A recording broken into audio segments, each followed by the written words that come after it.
buka lebar dalam kehidupan kami sehingga kami dapat mengerti dan kami dapat mencocokkan hati kami dengan hati Tuhan, pikiran kami dengan pikiran Tuhan, kehendak kami dengan kehendak Tuhan saja.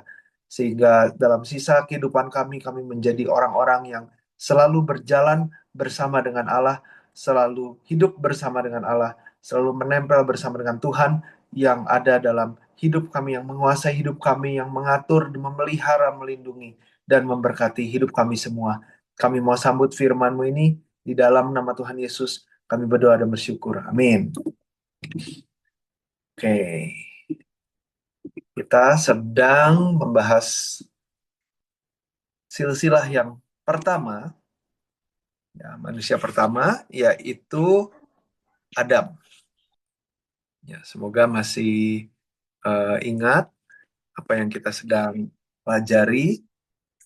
Kita disuruh mengingat zaman dahulu kala, memperhatikan tahun-tahun keturunan yang lalu, yaitu silsilah.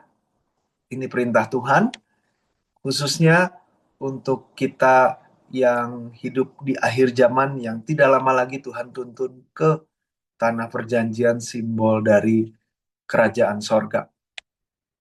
Ya, penting sekali kita udah belajar seperti apa pentingnya kita mempelajari keturunan-keturunan ini, kisah zaman dahulu kala ini. Nah, minggu kemarin kita sudah bahas mengenai bagaimana Tuhan menciptakan Adam, ya. Adam diciptakan dari debu tanah, simbol yang tidak ada artinya, tidak ada nilainya dan sia-sia, namun Tuhan berikan nafas hidup. Tuhan berikan nafas hidup, simbol dari Roh Kudus, simbol dari firman Tuhan. Dan kita manusia sejati harus mau dibentuk. Debu tanah ini yang halus harus mau dibentuk oleh Tuhan sesuai dengan apa yang Tuhan mau dan bentuk dalam hidup kita. Ya, kita bukan memilih jalan kehidupan kita bukan hidup seenaknya semaunya, tapi Tuhanlah yang harus membentuk kita. Nah, untuk kita bisa dibentuk oleh Tuhan, kita harus jadi debu yang halus. Debu yang halus itu artinya kita harus menghancurkan diri kita yang lama.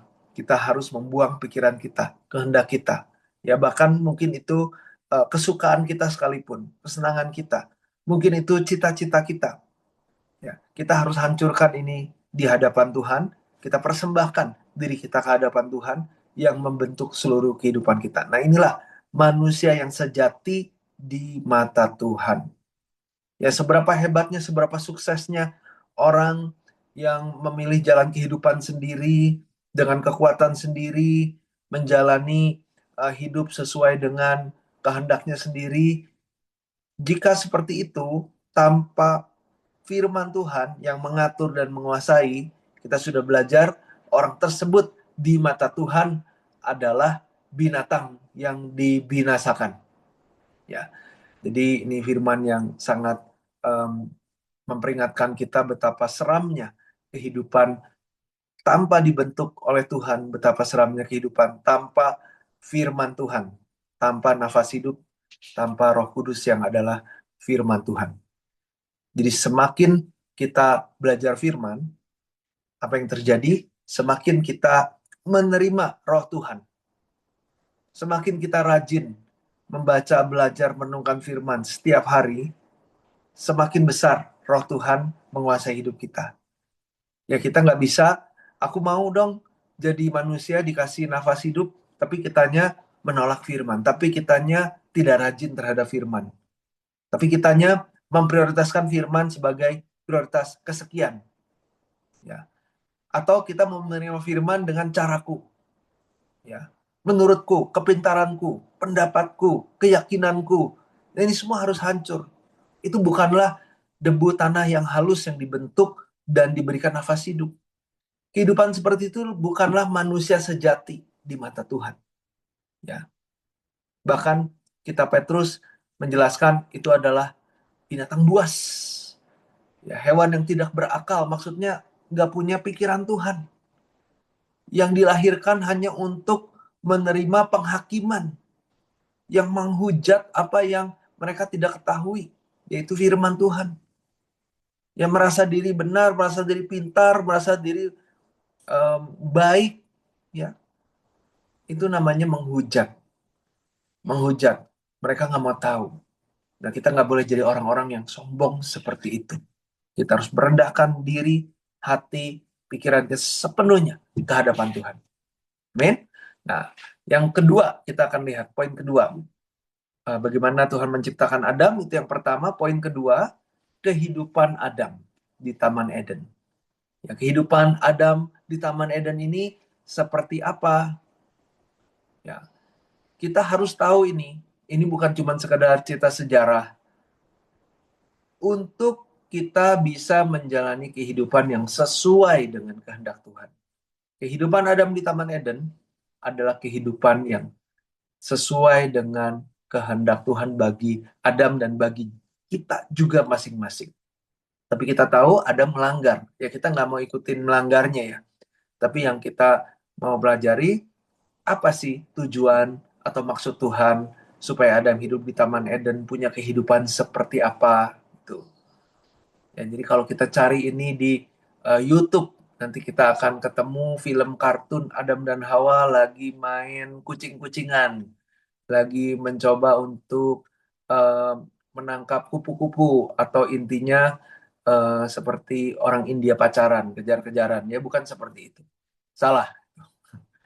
Yang pertama, kita akan lihat kehidupan Adam di Taman Eden. Bersekutu dengan Tuhan. Ya, bersekutu, yaitu tinggal, hidup sama-sama dengan Tuhan. Tuhan pilih, dia hendak hidup dengan ciptaannya, anaknya di Taman Eden.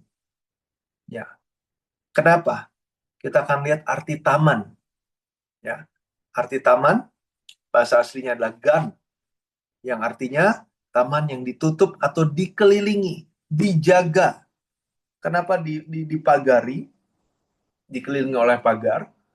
Untuk memisahkan dari dunia yang lain, dari tempat yang lain. Ini tempat yang khusus, yang dipisahkan,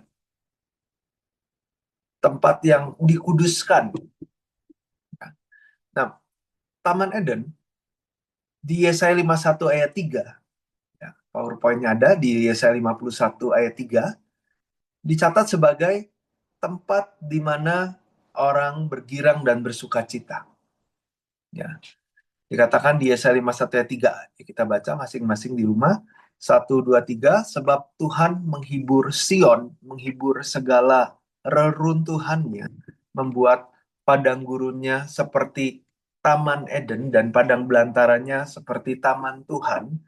Di situ terdapat kegirangan dan sukacita, nyanyian syukur dan lagu yang nyaring.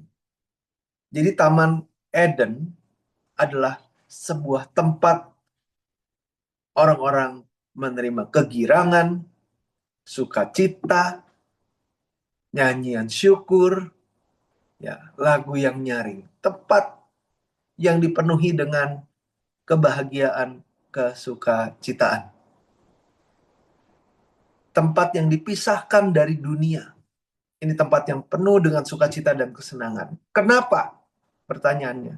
Apakah Taman Eden bagus, bersih, indah, menyenangkan, karena binatang-binatangnya baik, karena binatang-binatangnya nurut, lucu-lucu, ya, segala jenis binatang ada di situ dan tidak membahayakan, makanya aku bahagia.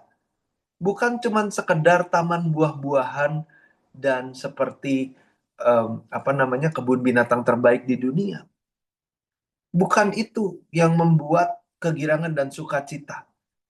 Hal-hal yang lain, keindahan dunia, ciptaan Tuhan, ini memberikan kebahagiaan nggak? Betul, tapi nggak sejati ya. Ciptaan Tuhan indahnya luar biasa, dikelola oleh manusia, ya, menjadi produk, tempat atau hal atau makanan apapun itu, Kan semuanya sumbernya dari Tuhan kan. Manusia kan cuma mengembangkannya dan mengolahnya gitu kan. Nah, bukan bukan itu yang membuat kita menerima kegirangan dan sukacita sejati. Bukan ciptaan.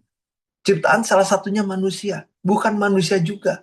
Oh, saya berharap, I wish, kalau misalkan saya bisa tinggal hidup bersama dengan dia, pujaan hatiku, cintaku, saya bisa akan bahagia. Ya, semua ciptaan tidak akan memberikan kebahagiaan yang sejati. Itu semua akan menjadi hampa dan orang akan terus-menerus haus, gak akan pernah puas. Jadi bukan karena tamannya begitu indah, jadi Adam dan Hawa begitu kegirangan sukacita dan menyanyikan nyanyian syukur. Jawabannya satu, karena Tuhan ada di situ. Karena Tuhan adalah sumber sukacita. Hidup bersama dengan Tuhan, hidup bersama dengan Allah. Inilah kehidupan yang selalu sukacita, karena sumber sukacita ada bersama-sama dengan kita. Ya. Karena Tuhan ada di situ.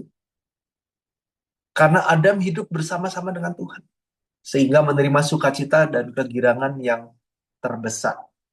Ya, jadi kita nggak usah iri sama orang-orang yang melakukan ini, melakukan itu, punya ini, punya itu. Oh, itu bisa membuat aku bahagia. Tidak.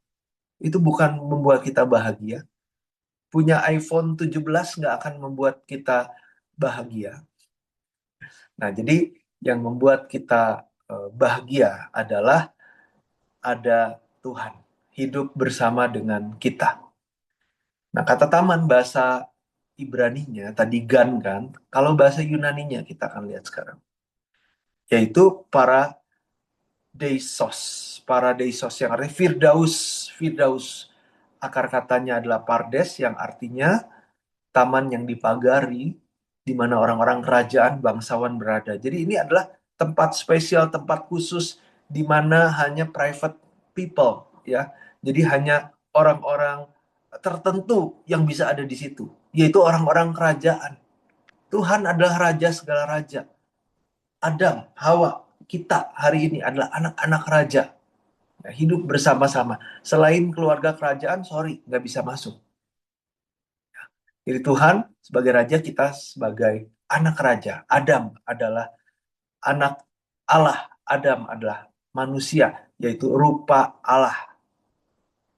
Nah, ini yang membuat dipenuhi dengan sukacita, kegirangan, nyanyian syukur, pujian yang nyaring, saking senangnya. Ya, kita akan lihat Kejadian 38. Ya, buktinya mana? Adam bersama dengan Tuhan terus-menerus di situ, hidup di situ. Kejadian 38 kita baca sama-sama. Satu, dua, tiga.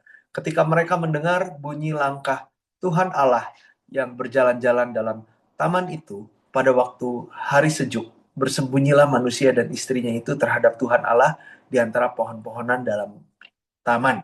Nah, jadi di sini kita tahu ini cerita tentang Adam dan Hawa yang melanggar firman Tuhan, buah yang dilarang malah dimakan, terus ternyata sinar kemuliaannya menghilang dari kita dan kita sadar, kita telanjang, kita malu, nyumput. Habis itu Tuhan nyari, Dam, di mana kamu? Aduh, makin takut lagi bersembunyi. Nah, ini kisah ini kan. Nah, kalau kita perhatikan di sini, dikatakan Tuhan Allah berjalan-jalan. Bahasa Ibraninya halak artinya berjalan dalam bentuk terus-menerus, baik sebelumnya, saat itu, dan seterusnya. Jadi bukan cuman sekedar Tuhan kadang-kadang dari sorga main ke Taman Edem, hai Dam, kasih firman, aku pulang lagi ya, taat ya firman ya. Terus nanti Adam berdosa, terus Tuhannya dari sorga turun lagi, jalan-jalan cari. Enggak seperti itu. Tuhan terus-menerus ada di Taman Eden saat itu. Tuhan terus-menerus. Tuhan tinggal di Taman Eden. Ya. Ada fisiknya, ada wujudnya Tuhan di Taman Eden. Terus-menerus. Dari sini kita bisa melihat apa? Kehendak awal Tuhan menciptakan manusia adalah agar manusia hidup bersama-sama dengan Tuhan. Bukan hidup seenaknya. Kehidupan yang khusus, kehidupan yang spesial. Sampai tempatnya pun dipisahkan sama Tuhan. Dipisahkan dari dunia yang lain. Dipagari. Ya, tempat yang dipisahkan. Ya, kehendak Tuhan dari awal adalah Tuhan mau bersekutu dengan kita, manusia. Di waktu, tempat, cara Tuhan. Bukan waktu, tempat, cara kita. Dengan berdalih, Tuhan kan ada di mana-mana. Jadi pakai cara kita, pakai waktu kita seenaknya. Kita bisa atur hidup kita. Aku mau mendekat sama Tuhan. Dengan caraku, gak bisa. Dengan cara Tuhan. Dengan cara Tuhan. Ya. Jadi misalkan nih, pertanyaannya sederhana. Apakah Adam bisa hidup bersama dengan Tuhan jika Adam keluar pagar atau keluar gerbang teritori area Taman Eden? Nggak bisa. Apakah Adam mau keliling dunia seenaknya, terus Tuhan suruh ngikutin Adam? Ya. Kalau Doraemon mungkin bisa. Doraemon, tolong temenin aku ke sana sini. Tuhan bukan Doraemon. Ya. Nah, jadi awalnya Tuhan mau hidup bersama dengan manusia. Dan ini kehendak Tuhan dari awal sampai akhir dan selama-lamanya. Nah, tapi kita tidak bisa hidup mendekat dan bersama dengan Tuhan dengan cara kita. Harus pakai cara Tuhan. Alkitab kasih tahu caranya. Dan kita nggak bisa putar balikan atau pakai ayat seenaknya ya untuk membenarkan diri. Terima firman apa adanya yang absolut, yang sepenuhnya. Jangan menambah, mengurangi firman. Nah, masalahnya begini, si Adam itu, nanti kita akan lihat mungkin di sesi berikutnya tentang kejatuhan Adam. Walaupun Tuhan ada di situ, tapi hati Adam semakin menjauh dari Tuhan. Kenapa Adam bisa berdosa? Kalau dia sedang bersekutu bersama dengan Tuhan, mana bisa dia berdosa? Tapi dia sedang pergi dari Tuhan. Walaupun dia tetap ada di Taman Eden, dimulai dari hati dan pikiran. Dan secara fisik pun, Taman Eden, eh, contoh sekian hektar besarnya, dia lagi nggak bersama-sama dengan Tuhan. Nah, jadi setelah kejatuhan manusia, dosa manusia, hubungan Tuhan dengan manusia terputus. Hubungan manusia dengan Tuhan terputus. Nah, Tuhan mau memulihkan ini. Mau memulihkan ini. Kan karena dosa, karena Allah kudus, kita harus kudus. Tapi Adam nggak kudus.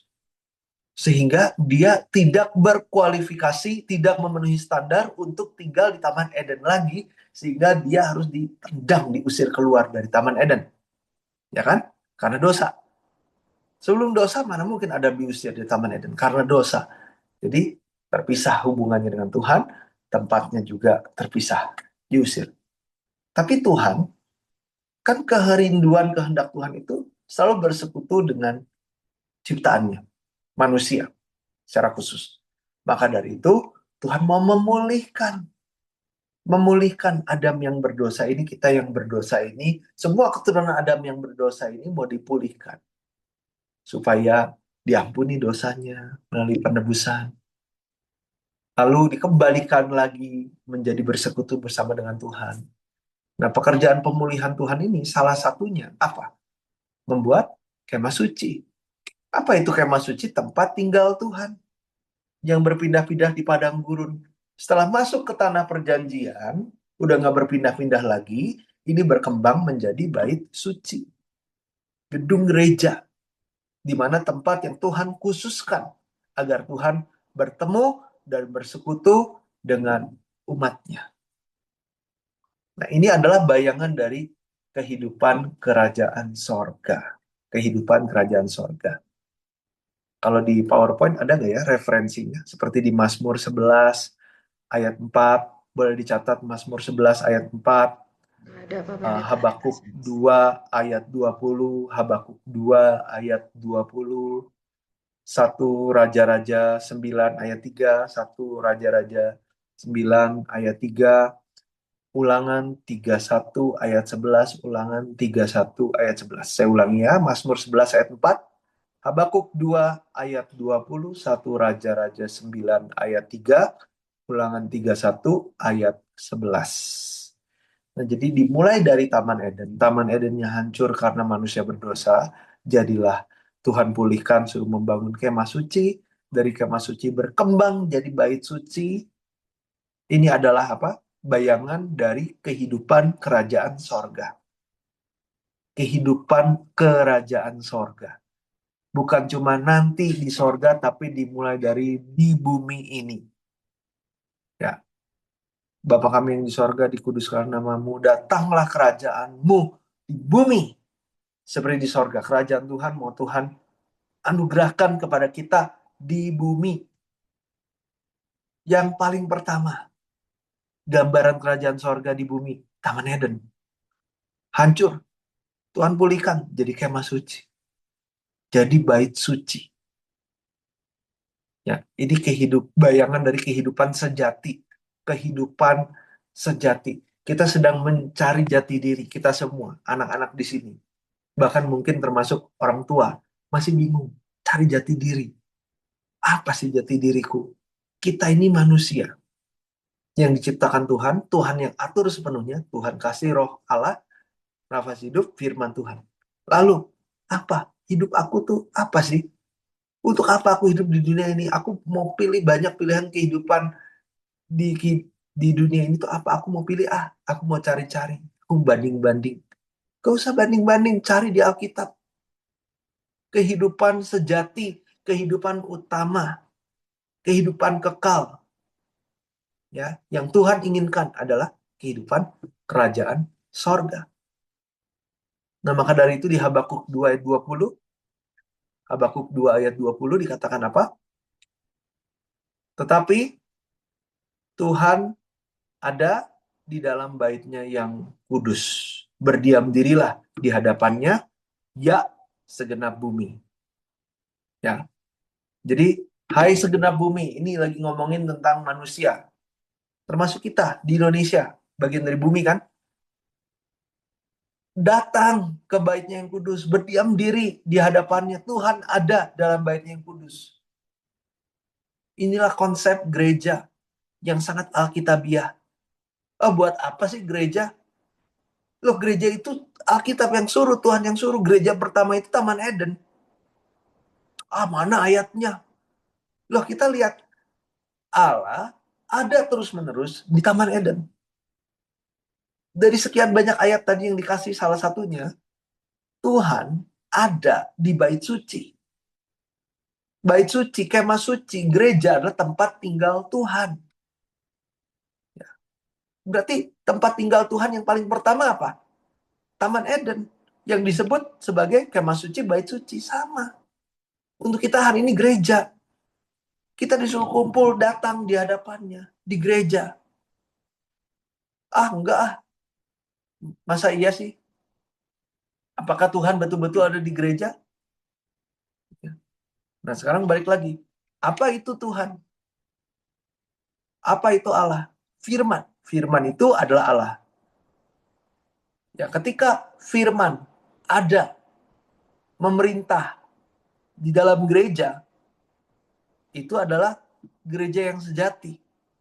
Tapi kalau bukan firman yang mengatur, tapi manusia yang mengatur dengan pemikirannya, dengan interpretasinya, jikalau itu jemaat yang mengatur, jemaat maunya ABC, ya sudah, kita gereja ikutin aja. Gereja jadi tempat sosial. Gereja jadi tempat rumah sosial, rumah kemanusiaan. Itu bukan gereja di mata Tuhan. Tuhan gak ada di situ. Tuhan ada, yaitu firman ada. Yesus, Yohanes 1 ayat 14 adalah firman jadi manusia. Firman ada dalam gereja. Kita terima firman. Kita dikuasai oleh firman, diperintah oleh firman, dijalani oleh firman. Nah, itu gereja. Itu jelas ada Tuhan di situ.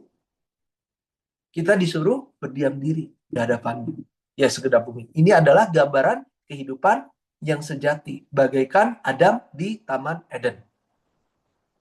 Oke. Nah, jadi inilah kerinduan Tuhan, kita yang sudah terputus dengan Tuhan. Tuhan anugerahkan, ayo dibangun Taman Eden untuk hidup bersekutu bersama-sama dengan Tuhan. Ya. Makanya Tuhan kasih perintah kan, bangun bait suci. Itu kan perintah Tuhan. Tuhan yang atur tempatnya di mana, bangunannya seperti apa, bahannya apa, ukurannya seperti apa, pernak-perniknya seperti apa, semuanya Tuhan. Daud, Salomo hanya pelaksana yang mempersiapkan dan melaksanakan. Musa dan tim hanya pelaksana. Zerubabel dan tim hanya pelaksana. Semuanya cetak biru atau perencanaan detailnya semua dari Tuhan, termasuk sistemnya Tuhan yang atur. Semua sistem yang ada di gereja Tuhan yang atur. Makanya firman Tuhan menyuruh kita, kalau kita mau ibadah, kita harus ibadah. Bukan mau nggak mau, maaf, kita harus ibadah. Jangan tolak. Kita harus ibadah dalam roh dan kebenaran. Dalam kebenaran firman. Sesuai dengan firman. Bukan sesuai dengan aku. Bukan maunya aku. Ya, bukan dengan caraku. Bukan dengan kenyamananku. Bukan dengan kecocokanku. Ah, gua nggak cocok. Ah, gua nggak mau. Bukan kayak gitu. Jadi Tuhan kasih perintah. Bangun bait suci. Menjalani kehidupan bergereja adalah kehidupan Taman Eden. Kehidupan yang sejati bersekutu dengan Tuhan. Ya. Nah, jadi ini adalah gambaran untuk kita di hari akhir. Kisah 7 ayat 38, Kisah 7 ayat 38, 1 Korintus 10 ayat 11, 1 Korintus 10 ayat 11, Ibrani 10 ayat 25, Ibrani 10 ayat 25. Saya ulangi, Kisah 7 ayat 38, 1 Korintus 10 ayat 11, Ibrani 10 ayat 25. Ya. Nah, jadi kalau masih ingat di paling pertama kita bahas satu ayat yang paling pertama, yaitu Yesaya 46 ayat 10. Yesaya 46 ayat 10, Tuhan memberitahukan yang akhir dari permulaan. Permulaan kehidupan Taman Eden. Inilah kehidupan akhir zaman. Inilah kehidupan sejati yang seharusnya kita lakukan. Jadi kita bilang, aku hidup bersama dengan Yesus, Yesus ada dalam diriku. Tapi kita mengabaikan kehidupan Taman Eden. Nggak lucu ya gitu. Jadi nggak nyambung gitu maksudnya. Oh, Yesus ada dalam hatiku.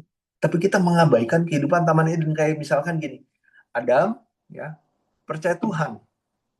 Terus bosan, Taman Eden terus. Bye.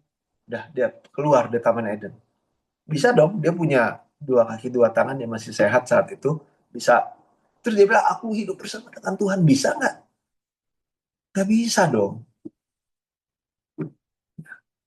Nah, jadi kita nggak bisa mengabaikan kehidupan ibadah yang sejati. Bergereja. Karena Yesus itu sendiri adalah bait suci. Yesus mengatakan dirinya adalah bait suci. Di Yohanes 2 ayat 21, Yohanes 2 ayat 21, Wahyu 21 ayat 22. Yohanes 2 ayat 21, Wahyu 21 ayat 22. Oke. Yang pertama, kehidupan yang bersekutu dengan Tuhan. Ya, ini adalah gambaran kehidupan kita. Kalau ini bukan gambaran kehidupan kita, ngapain kita belajar ini? Cuma belajar sejarah kan. Lalu yang kedua, ya, Adam di Taman Eden. Tuhan membuat Adam hidup di Taman Eden. Seperti apakah kehidupan Taman Eden? Yang kedua, Tuhan berfirman kepada Adam. Tuhan berfirman kepada Adam. Jadi nggak cuma lu gue hidupnya terserah, ini jalan hidup kamu, free will, kamu udah dikasih kehendak bebas, silakan lakukan dengan bebas semaumu. Enggak, Tuhan berkomunikasi dengan Adam, berfirman. Tuhan nggak ngomongin yang nggak ada guna kayak kita, ngomongannya kosong, sia-sia, ya hanya untuk kebanggaan diri, hanya untuk meluapkan emosi, hanya untuk sekedar curhat biar lega. Tuhan nggak kayak begitu. Semua yang Tuhan ngomong itu semua berarti. Tuhan berfirman. Dan firman ini adalah nafas hidup. Tuhan kasih nafas hidup ke Adam, artinya apa? Tuhan berfirman kepada Adam, kan kita udah belajar kan minggu kemarin. Apa arti nafas hidup melalui Alkitab? Itu adalah firman Tuhan. Jadi Tuhan terus kasih firman. Terus kasih firman pada Adam. Ya, itu karakteristik Tuhan. Contoh, waktu Tuhan Yesus datang ke dunia ini 2000 tahun yang lalu. Betul dia menyembuhkan orang sakit. Betul dia melakukan mujizat. Bahkan membangkitkan orang mati hidup kembali. Mengusir setan. Memberikan makan gratis. Betul. Tapi yang terutama dan yang terus-menerus Tuhan Yesus lakukan selama pelayanan umum 3 tahun. Bahkan sampai di kayu salib dia terus lakukan ini. Apa itu? Berfirman. Ketika di Taman Getsemani Tuhan Yesus ditangkap. Tuhan Yesus bilang, kamu nangkap saya ini kayak kriminal atau apa? Padahal tiap-tiap hari aku ada di bait suci menyampaikan firman. Tiap hari Tuhan berfirman. Tiap hari Tuhan bercakap-cakap dengan umatnya. Tiap hari Tuhan Yesus memberikan nafas hidup. Kalau kita ada di zaman Tuhan Yesus, kita nggak usah sombong. Oh, aku mengasihi Engkau Tuhan. Aku mau nurut sama firman Tuhan. Kalau kita ada di zaman Tuhan Yesus setiap hari, Tuhan Bible study. Bikin kelas Bible study. Kita mau ikut gak? Ada nggak kita di situ? Oh Tuhan, cukup ya. Jangan lama-lama khotbahnya. Jangan sering-sering kalau buat saya. Kan nggak harus kan? Masa sih kita bilang gitu? Uh, Seandainya kalau aku hidup di zaman Tuhan Yesus, aku akan meninggalkan segala-galanya dan aku akan mengikuti Tuhan saja. Ya Tuhan kerjaannya berkhotbah terus. Kuat nggak kita dengerin firman, catat firman terus-menerus? Harusnya seperti itu. Ya kalau nggak dicatat buat apa juga, sebentar lupa, kita manusia pelupa, otak tuh begitu lemah kan. Nah jadi di Taman Eden Tuhan bercakap-cakap dengan Adam, Tuhan berfirman dengan Adam. Itulah sosok Tuhan, sosok yang berfirman. Sampai-sampai dikatakan Tuhan itu adalah firman. Firman itu adalah Allah, Allah itu adalah firman. Bagaimana mungkin dia tidak berfirman? Dia terus berfirman. Kita bisa melihat jejak-jejaknya. Contoh di Kejadian 2 ayat 16 sampai 18, ya, Kejadian 2 ayat 16 sampai 18, Kejadian 3 ayat 9, Kejadian 3 ayat 9, ayat 11, ayat 13 sampai 19, ayat 13 sampai 19, ayat 22. Ya, Tuhan adalah firman. Ini dicatat juga di 1 Yohanes 1 ayat 1, 1 Yohanes 1 ayat 1, Yohanes 1 ayat 1, Wahyu 19 ayat 13. Wahyu 19 ayat 13. Tuhan adalah firman, bahkan di akhir zaman, nama Tuhan adalah firman. Oh, Jesus, Jesus, I receive you. Yes, I receive you, Jesus. Jesus, you are here. Amen, amen, you are here. Oh, I love you, Jesus. Tapi nggak mau terima firman, malas terima firman. Jesus, you are in my heart. Bagaimana? Karena Yesus itu adalah firman, bagaimana? Yesus, you are in my heart. Gitu. Nah, jadi seperti Tuhan memberikan firman kepada Adam di Taman Eden. Tuhan memberikan firman kepada umatnya melalui gereja. Tuhan kasih firman kepada Adam, Adam, lu mau kemana? Nanti I bisa hilang kemanapun kan? Nanti I pokoknya bakal ke tempat kamu deh. Kamu pilih tempat. Enggak. Tuhan berfirman kepada Adam di Taman Eden. Tuhan memberikan firman kepada umat Israel di tempat yang khusus. Di Gunung Sinai. Di Padang Gurun. Di Gunung Sinai. Lalu Diakon Stefanus bilang, itu adalah simbol dari gereja. Jadi Tuhan menyampaikan firman kepada umatnya melalui tempat yang dipilihnya. Taman Eden, Padang Gurun, kemah suci, bait suci untuk kita, gereja. Secara khusus Tuhan menyampaikan firman-Nya. Kisah 7 ayat 38. Kisah 7 ayat 38. Roh Kudus menyampaikan firman Tuhan melalui gereja. Roh Kudus menyampaikan firman Tuhan melalui gereja. Roh Kudus menyampaikan firman Tuhan melalui saya, you tahu gak? You yang namanya ABC, Tuhan bilang melalui saya ya, you benar begini, itu begini. Enggak. Tuhan Roh Kudus menyampaikan firman Tuhan melalui gereja. Wahyu 2 ayat 7, Wahyu 2 ayat 7, ayat 11, ayat 17, ayat 29. Ayat 17, ayat 29. Jadi kita harus hormati pekerjaan Roh Kudus ini. Hormati. Ya, seperti kita menghormati Pak Presiden. Pak Presiden mau ketemu kita. Kita anak Gen Z. Presiden mau ketemu saya. Wih, kita sombong, kita bangga. Terus kita jadi ngelunjak. Presiden mau ketemu saya, sorry saya sibuk, saya capek. Kan bisa kita WA aja deh. WA. Kalau Presiden mau, nih waktunya saya kasih. Kalau di luar waktu ini WA aja. Ya. Kalau maksa pengen ngeliat muka saya, ayo kita Zoom meeting deh. Kita nggak hormat kayak begitu caranya. Kita diundang sama presiden contohnya. Terus hormati dong. Kita nggak bisa ngatur-ngatur presiden. Jam segini, di tempat ini, datang lebih dulu, syaratnya pakaiannya apa, mandi dulu, gosok gigi dulu, ya cukur dulu bulu hidung, ketek jangan lupa pakai deodoran, khususnya yang burket, dan sebagainya. Ada syaratnya dong, hormati. Sama Tuhan juga kita hormati. Ya seringkali kan kita nggak hormat. Tuhan ada di mana saja, ibadah bisa di mana saja. Kalau saya sih cocoknya begini-begini ya. Percuma saya ke situ juga kalau saya nggak, hati saya nggak damai, perasaan omong kosong. Kita ikut cara Tuhan. Amin. Jadi kalau misalkan Tuhan berbicara secara khusus di mana, kapan, ikuti. Ya, lakukan itu. Nah, kita baca contohnya di Efesus 3 ayat 8 sampai 10. Efesus 3 ayat 8 sampai 10. Mari kita baca mulai.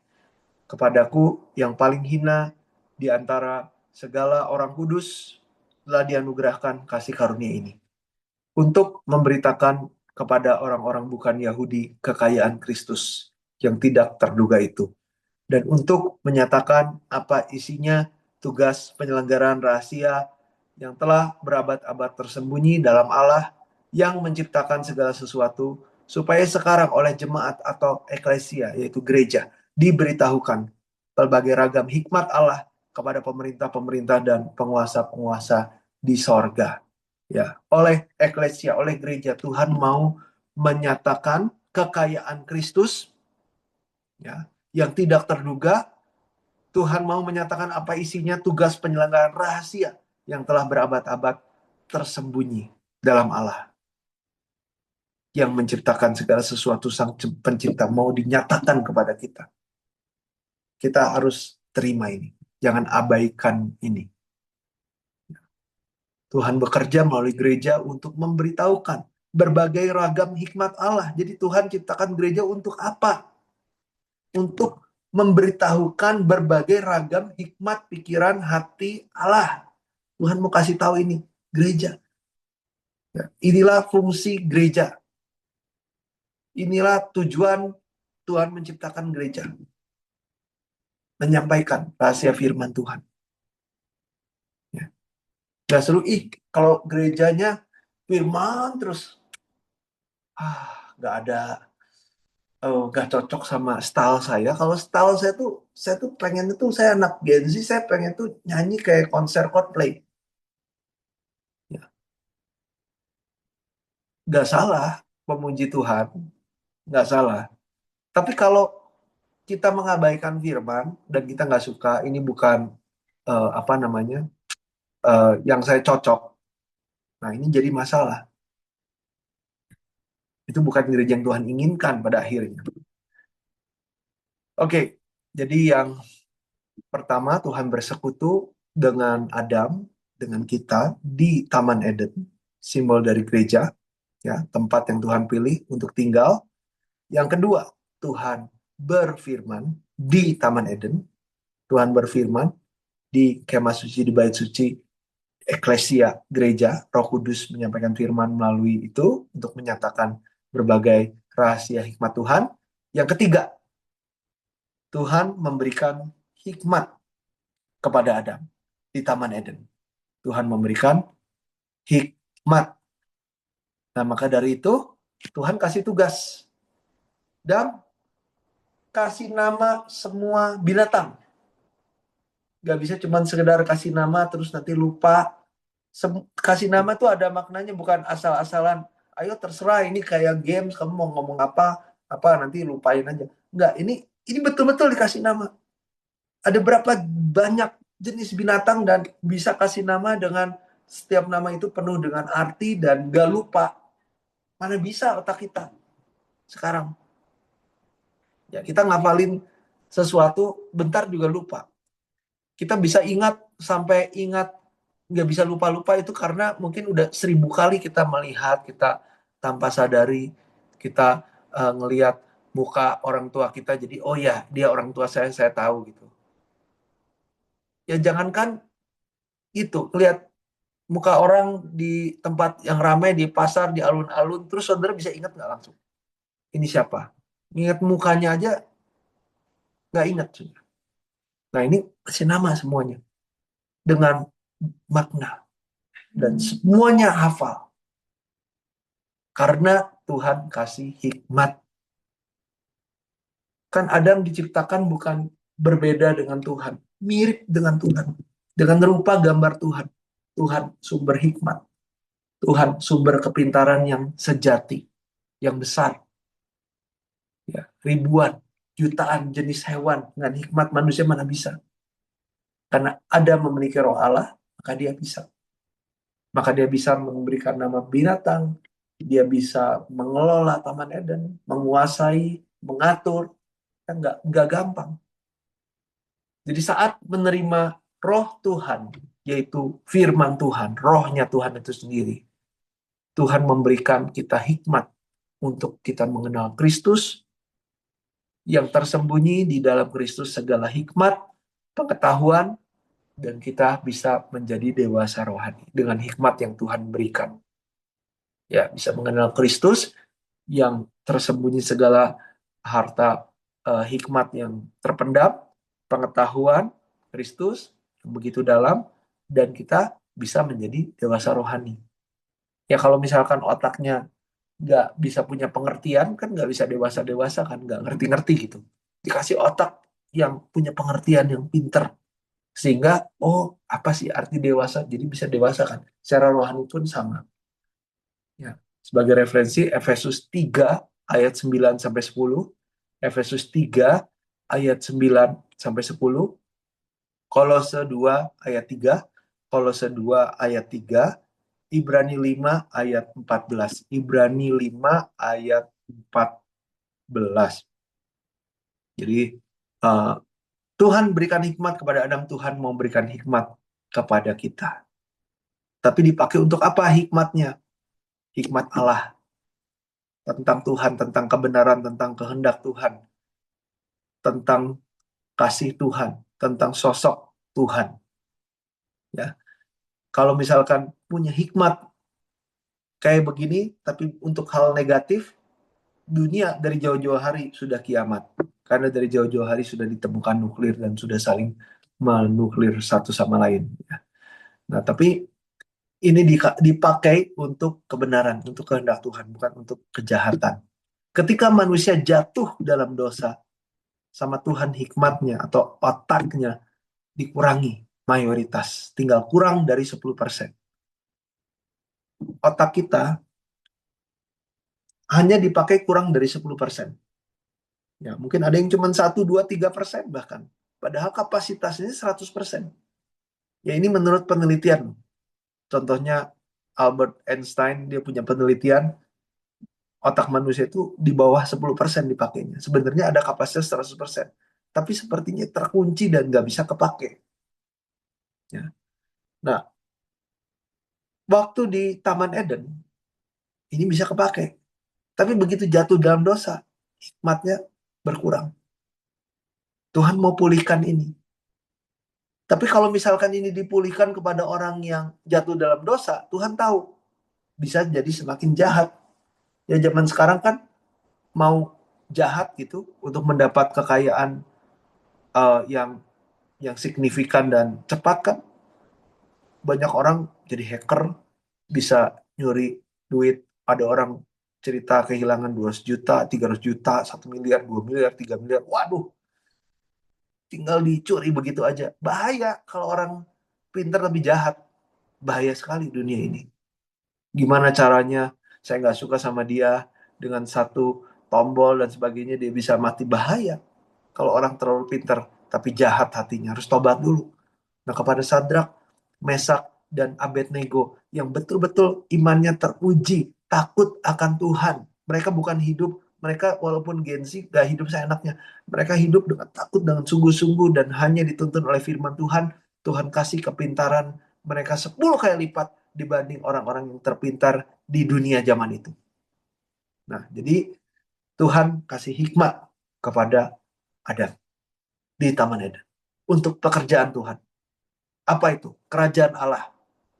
Kerajaan Allah. Itu diberikan, dianugerahkan di dunia, dan Adam sebagai anak-anak kerajaan Allah ini memerintah bersama-sama dengan Allah. Ya. Memerintahnya dengan apa? Diperintahnya dengan apa? Dengan pemerintahan Tuhan, firman. Nah, em, kita lihat ya bahannya masih segimana lagi.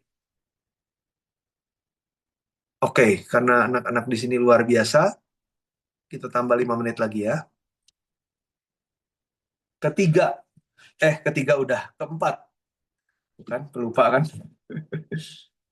Tuhan memberikan berfirman, kedua, ketiga memberi hikmat, keempat memberi kuasa. Ya, ayatnya boleh ditampilkan.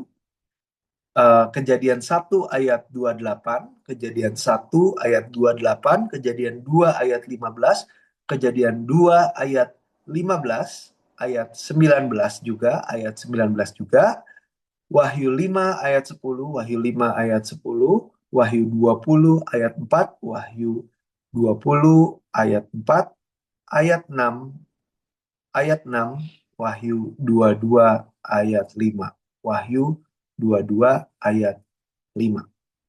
Ya. Nah, jadi di Taman Eden Tuhan kasih Adam kuasa atas segala ciptaan, atas segala ciptaan. Nah, apa hubungannya dengan aku? Jangankan punya kuasa, aku punya apa? Aku nggak punya apa-apa. Ya. Ini ada hubungannya dengan kita. Ini gambaran kehidupan sejati, kehidupan kerajaan sorga. Anak-anak di sini, kalau percaya dan bertahan dalam iman sampai akhir, diberikan kuasa untuk memerintah sebagai raja-raja kecil bersama-sama dengan raja segala raja, Yesus Kristus. Siapa di sini yang punya cita-cita jadi presiden? Nggak ada. Ya. Siapa yang punya cita-cita jadi raja? Ini saya nggak perlu cita-cita seperti itu. Jangankan jadi presiden, jadi pilot aja belum tentu bisa, jadi dokter aja belum tentu bisa, jadi insinyur aja belum tentu bisa. Saya nggak mau muluk-muluk, tapi Tuhan mau menjadikan anak-anak di sini sebagai raja yang menang sampai akhir dalam kehidupan iman, yang bertahan sampai akhir, yang nurut, yang taat, yang hidup sesuai dengan kehendak Tuhan. Tuhan kasih hadiah, status, kekal, raja. Ya. Makanya kan ada anaknya. Aku anak raja, kau anak raja. Itu anak-anak kecil nyanyi. Raja dari mana kita? Bohong ah. Benar nggak bohong? Kita semua anak raja. Gitu kan? Jadi kita raja-raja. Luar biasa, nggak lama lagi loh. Dunia kan mau perang dunia ketiga. Gak lama begitu cepat hancur. Jadi raja kita. Wis, hebat. Jadi jangan putus asa. Ya. Banyak orang putus asa pengen mengakhiri hidup di dunia ini, mengakhiri hidupnya itu dengan kuasa sendiri. Itu namanya dosa membunuh. Orang pembunuh, kata Alkitab, gak ada di sorga. Termasuk membunuh diri kita sendiri. Gak bisa. Itu namanya dosa membunuh. Ini kan diriku, ini kan nyawaku enak aja, ini punya Tuhan. Kita hanya ciptaan Tuhan, pencipta Tuhan, pemiliknya. Kita nggak bisa membunuh diri kita. Itu sama dengan membunuh nyawa, membunuh ciptaan Tuhan. Membunuh itu dosa, masuk neraka, ekspres, ya, naik bus masuk neraka. Itu apa?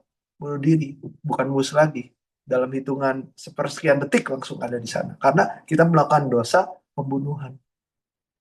Ya kita nggak boleh jadi seperti anak-anak Gen Z di luar sana yang mentalnya itu dikit-dikit ngomongnya mati. Mati aja deh. Kayak gitu, bunuh diri aja deh. Nggak boleh kayak gitu. Ya, Tuhan melihat hati.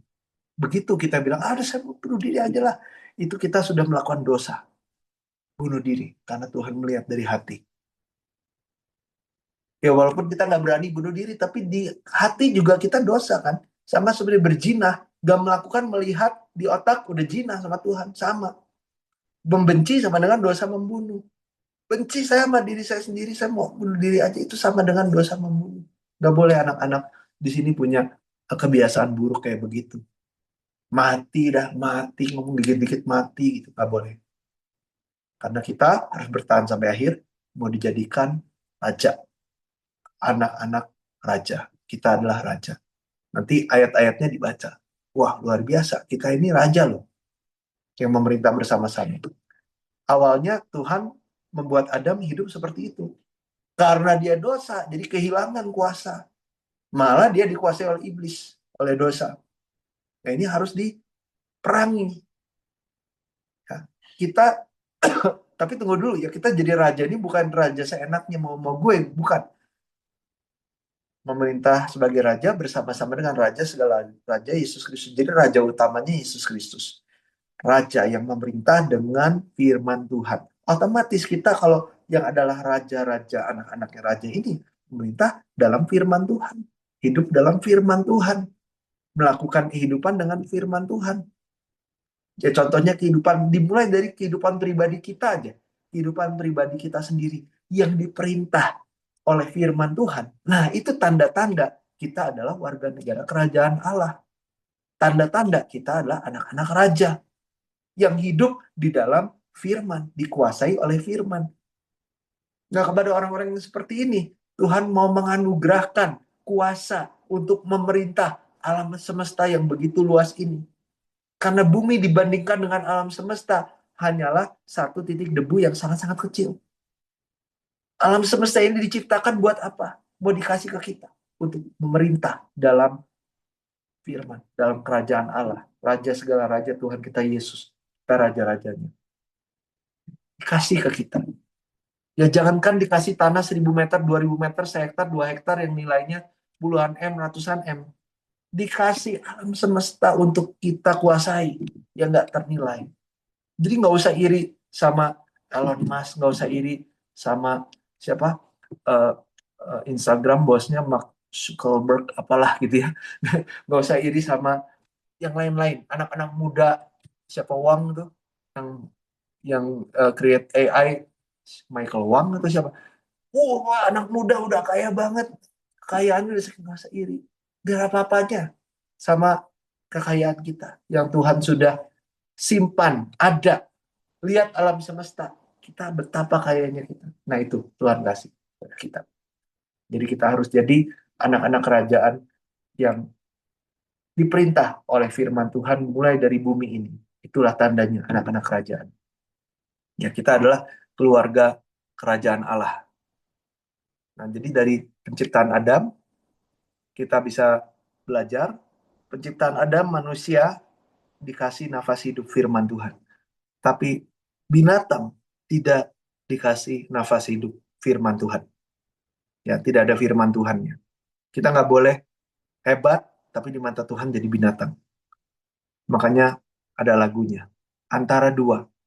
Antara keluarga kerajaan Allah atau keluarga binatang. Yaitu keluarga kera.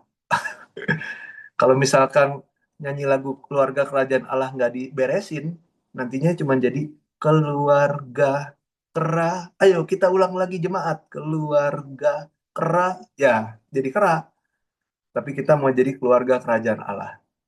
Yang adalah pewaris-pewaris atas segala ciptaan. Amin. Hari ini sampai sini dulu. Kita akan lanjutkan minggu depan. Mari kita berdoa. Bapak, terima kasih atas anugerah, hikmat, harta karun Kristus yang tersembunyi, yang Kau limpahkan kepada kami semua. Kami semua adalah debu yang tidak berarti, namun Engkau memungut kami, membentuk kami, memberikan nafas hidup, menjadikan anak-anak-Mu yang sejati, keluarga kerajaan Allah. Kami diciptakan untuk melakukan, menghidupi firman Tuhan. Kami diciptakan untuk bersekutu dengan Tuhan. Kami diciptakan untuk terus-menerus menerima nafas hidup Tuhan yang adalah firman Tuhan. Kami diciptakan untuk menerima hikmat sorgawi. Kami diciptakan untuk menerima kuasa sebagai raja-raja yang memerintah dalam kerajaan Allah yang tidak terbandingkan, yang terbesar. Terima kasih Bapak, siapakah kami ini? Kami menerima anugerah ini. Tolong Bapak, iblis yang adalah pembohong, pencuri, pembunuh, pembinasa, ingin mencuri harta karun, kuasa anugerah yang Tuhan sudah dan terus-menerus anugerahkan kepada kami. Kiranya Bapak dengan iman, dengan kasih karunia Tuhan, dengan kuasa dari Tuhan yang menjaga melindungi kami, yang berperang di depan kami, mengalahkan segala kuasa kegelapan yang ingin mencuri hak kekal kami ya Bapak. Kiranya kami di sini, semua yang adalah anak-anak-Mu diberikan kuasa menjadi raja-raja yang memerintah bersama-sama dengan Tuhan. Kiranya kerajaan Allah dapat kami nikmati, dapat kami hidupi, dan dapat kami terapkan mulai dari detik ini sampai kerajaan Allah kekal selama-lamanya. Bapak tolong meteraikan setiap firman-Mu, dan Bapak saat ini kami berdoa secara khusus untuk orang tua kami, untuk keluarga kami, untuk kesehatan mereka, untuk pekerjaan, untuk usaha mereka, untuk keluarga yang Kau anugerahkan kepada kami ini ya Bapak. Ada begitu banyak permasalahan, sakit, penyakit, ada begitu banyak kegelapan, ada begitu banyak goncangan yang terjadi. Bapak tolong ingat masing-masing keluarga-Mu yang Kau kasih ini ya Bapak, kiranya melalui anak-anak-Mu yang berdoa kepada Engkau, Engkau memulihkan, Engkau menyembuhkan, Engkau memberikan jalan keluar di dalam nama Tuhan Yesus. Kiranya kami dan seluruh isi keluarga kami mendapat berkat Taman Eden ya Bapak. Kiranya kami dan seluruh isi keluarga kami dapat menerima nafas hidup senantiasa, dapat menjadi keluarga kerajaan Allah yang diberkati Tuhan luar biasa. Bahkan di tengah kehidupan krisis global ini ya Bapak, tolong kami percaya untuk perlindungan Tuhan. Kami percaya kami punya Allah yang bahkan menghidupkan aspek-aspek yang mati sekalipun menjadi hidup kembali dengan segala kelimpahan.